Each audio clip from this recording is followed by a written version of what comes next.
Written by James Clear. Section 1. The weight of yesterday. The past can feel like a heavy coat you can't take off. It follows you everywhere, making each step harder. Every mistake, every regret, every unkind word. They pile up until moving forward seems impossible. You might feel stuck, replaying old scenes in your mind, wishing you could go back. This weight doesn't just slow you down, it can stop you completely. It can make you believe who you were is who you'll always be. But here is a promise. You have the power to put that heavy coat down. You can start over right now in the next 10 minutes. This will give you clear, simple, practical actions you can take today. Small steps are how every great journey begins. Section 2. The power of a single decision. Everything in your life can change in an instant. It doesn't happen when the world around you changes. It happens when you change your mind. The most powerful force for a new beginning is not a change in circumstances, but a change in decision. Every action you have ever taken started with a thought, a choice, the decision to stay in bed or get up, the decision to speak or stay silent, the decision to hold on or let go. Your life is a collection of these small decisions. Starting over is not one giant leap, but one small, critical choice that you make right now. You don't need a detailed map of your new life. You don't need to know what will happen next week or next year. All you need is the willingness to say, I am ready for a change. This simple declaration is the starting line. You are no longer willing to be a passenger. You are taking the wheel. This decision is the spark that lights the fire. It is the first domino that, once tipped, sets a whole new chain of events in motion. The moment you decide to move on is the moment you're free. Section 3. Acknowledge, don't analyze.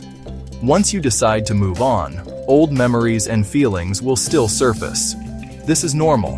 The mind has a habit of replaying the past. The mistake many people make is getting caught in the loop of analysis. Why did this happen? What if I had done that? Overthinking the past is like trying to navigate forward while staring in the rearview mirror. You will only get lost, and you might crash. You cannot change what has already happened by thinking about it more. Analysis keeps you tethered to the very thing you are trying to leave behind. Instead of analyzing, practice acknowledging. When a painful memory or a regretful thought comes up, simply notice it. See it for what it is. A thought, a feeling, a memory from the past. Say to yourself, I see this thought about my mistake. I feel this sadness from that event. Acknowledging is like noticing a cloud in the sky. You see it, name it, and you let it float by. You observe without judgment and let it pass. This creates a small but crucial space between you and your thoughts. You are not your thoughts. You are the observer. This separation is where your power lies. Analyze and you get entangled, acknowledge and you stay in control. This shift prevents you from being pulled back into the emotional quicksand of the past. The memorable sentence to repeat here is, acknowledge the feeling, but do not become the story. When you feel regret, acknowledge it, but don't become the person who always messes up. When you feel hurt, acknowledge it, but don't become the victim. Your environment is a mirror of your internal state. A cluttered room often reflects a cluttered mind. To start fresh, create a physical space that supports your new identity. Old objects can hold old energy and keep you tied to memories. Decluttering is a powerful ritual for letting go. It sends a clear signal to your brain that you are making room for something new. You don't need to overhaul your entire home. Start small with just 3 items. Find 3 things that connect you to a past you want to leave behind. A gift from an ex-partner, a piece of clothing that no longer fits your new self-image, an old ticket stub tied to a bad memory. Hold the first item and say, thank you for the lesson you taught me. I am now letting you go. Place it in a box or bag for donation or disposal. Do this for all 3 items. This small act is symbolic. You are physically removing the past from your immediate surroundings. Next, create a space that feels fresh and inspiring. You don't need to buy anything new. Simply rearrange the furniture in one room. Move your bed to a different wall. Turn your desk to face a window instead of a blank wall. This simple change can dramatically alter the energy of the space and how you feel. It tricks your brain into seeing your environment as new. Make your environment a place of peace, not a museum of past hurts. Your physical space should support who you are becoming. The key takeaway: your environment should be a map to your future, not a museum of your past. In our digital world, our past doesn't just live in our minds, it lives on our screens. Social media can be a constant, painful reminder of what was. Seeing old photos, reading old messages, following people who are no longer a positive part of your life. A digital declutter is just as important as a physical one. It is about curating your online world to support your forward momentum. Start with 3 simple actions. First, unfollow 3 accounts that make you feel bad about yourself. An ex, a frenemy, or even an influencer whose perfect life makes you feel inadequate. You don't need to make a dramatic announcement. Just quietly click unfollow. You are taking back control of your feed and what information you allow into your mind. Second, mute or restrict 3 accounts you are not ready to unfollow. Remain connected on the surface while removing their content from your daily feed. To become a new person, you must first define who that person is. Without a clear vision, it is easy to slip back into old patterns. A New Life Manifesto is a short, personal document that acts as your guide. It is not a list of resolutions you will forget by next week. It is a declaration of your new identity. This is where you move from trying to being. You will write down who you are now, in this new chapter of your life. This manifesto will be your compass, helping you make decisions that align with the person you are choosing to become. Start by choosing 3 core values that will guide your new life. Values are the principles that are most important to you. Examples could be peace, courage, health, kindness, growth. Do not overthink it. Choose the first 3 words that feel right to you, the ones that resonate with the future you envision.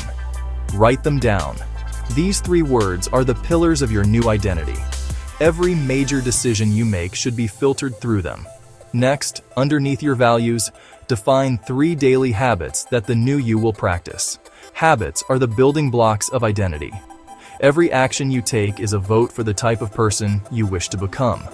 Make these habits small and specific. If your value is health, a daily habit might be walk for 10 minutes every morning. If your value is peace, a habit could be meditate for 2 minutes before checking my phone. If your value is growth, a habit might be read 1 page of a book each day.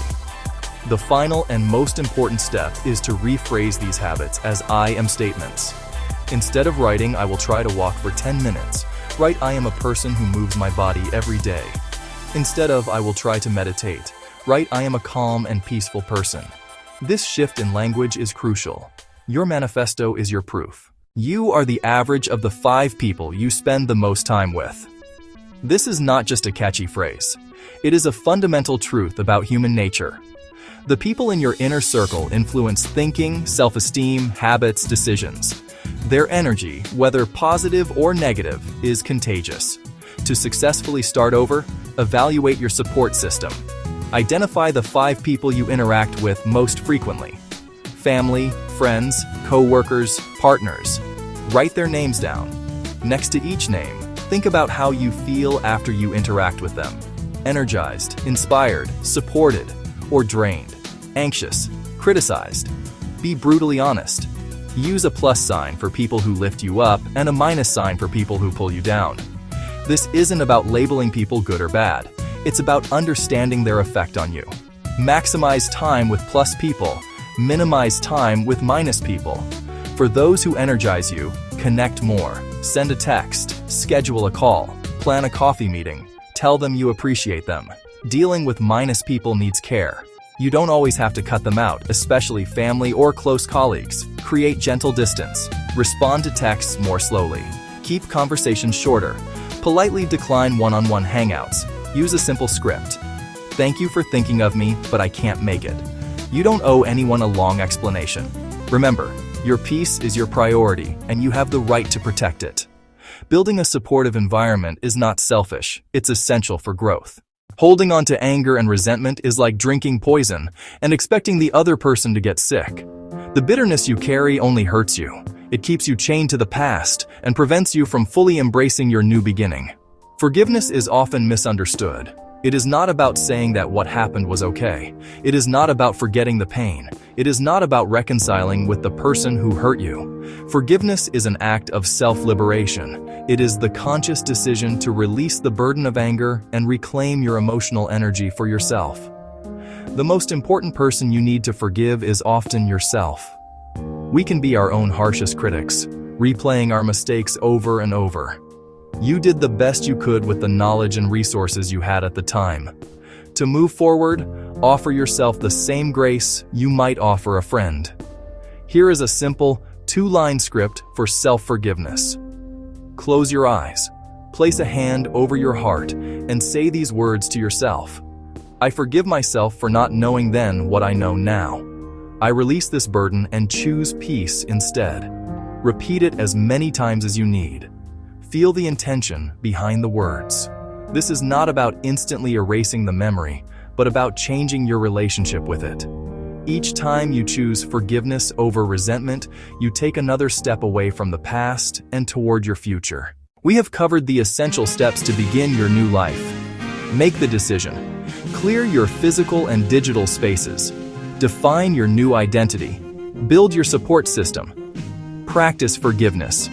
Your one actionable next step. Complete the self-forgiveness script in the next 60 seconds. I forgive myself for not knowing then what I know now. I release this burden and choose peace instead. Start with one small step today. What is the one thing you are finally letting go of today?